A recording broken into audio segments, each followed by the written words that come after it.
alumnos del 381V vamos a realizar un proyecto de sensor de corriente y mi equipo está conformado por Tona, Rubén, Isaías y Rodrigo y su servidor, Porfirio Cano. Ya.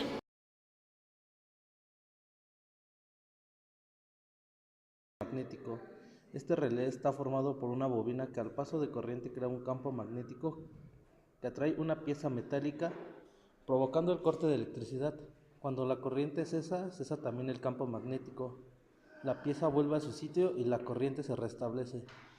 Dentro de este tipo de relés hay varios subtipos de núcleo móvil, pero se basan todos en el mismo principio con una disposición u otra.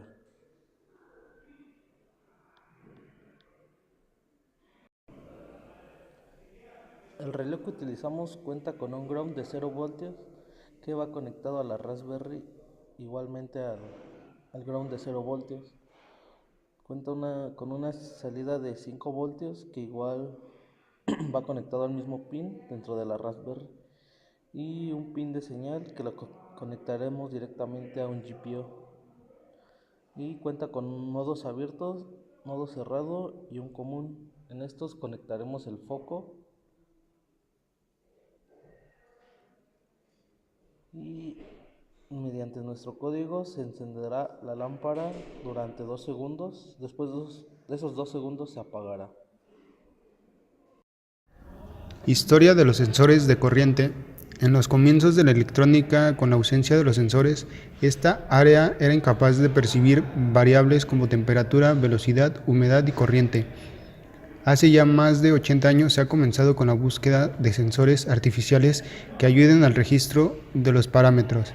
Sin embargo, es en los últimos 20 años cuando los investigadores, la tecnología han desarrollado un sinnúmero de sensores físicos, electroquímicos y ópticos. Raspberry Pi. Un poco de la historia del Raspberry Pi. Es una placa computadora SBC de bajo coste.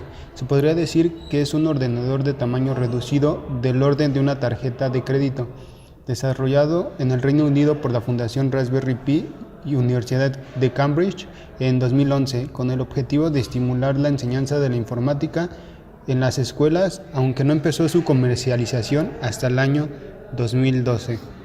Antes de su lanzamiento, en agosto del 2011, se habían fabricado 50 placas alfa y en octubre se había ya elegido el logotipo oficial de la fundación. Para el 29 de febrero del 2012 se empezaron a vender los modelos A, donde se había anunciado antes que tendría 128 megas de memoria RAM, pero en su lanzamiento lograron aumentar la capacidad hasta 256 megabytes. En los siguientes 6 meses llegaron a vender hasta 500,000 unidades. El primer modelo lanzado al mercado fue la Raspberry Pi modelo A, que tenía solo un puerto USB y carecía de controlador Ethernet. Las ventas principalmente se centraron en el modelo B, que tenía 2 puertos USB y se tenía un controlador para Ethernet.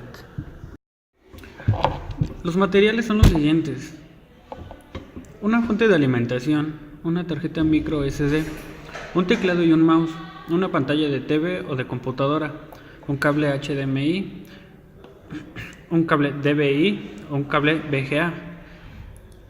Los siguientes materiales son extra opcionales: auriculares o paralentes, un cable de Ethernet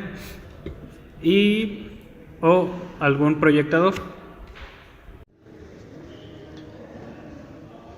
En esta presentación nos muestra sobre las limitaciones de la Raspberry Pi, que proporciona información sobre el futuro con Raspberry Pi 4, que hasta el 2019 esa potencial Raspberry Pi 4 no obstante tendrá que esperar.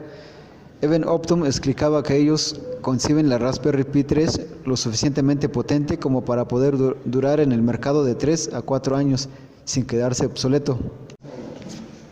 Ventajas y desventajas del uso de la Raspberry Pi. Una de las ventajas es el ordenador portátil. Cuenta con un reposo, es decir, encendido pero sin ejecutar ningún programa. Consume unos 30 watts, mientras que la Raspberry consume únicamente 5 watts en reposo. Cuenta con la mayoría de programas que podemos tener en Linux, como Apache, Samba, MySQL, y transmisión XBMC, etc. Cuenta con la capacidad suficiente para mover películas y series en HD y su precio es muy bajo. Las desventajas: menor procesador y memoria RAM, lo que limita la ejecución de tareas. Con el uso se puede producir un calentamiento debido a que no cuenta un sistema integrado de refrigeración. No es capaz de alimentar discos duros por USB, entre otros. Requiere fuentes de alimentación elevada. Las posiciones físicas son los contactos y apagadores en los que se puede conectar. Se puede conectar con un apagador o con apagadores y un contacto, o un apagador con dos contactos, o dos apagadores con un contacto, o en tres apagadores al mismo tiempo.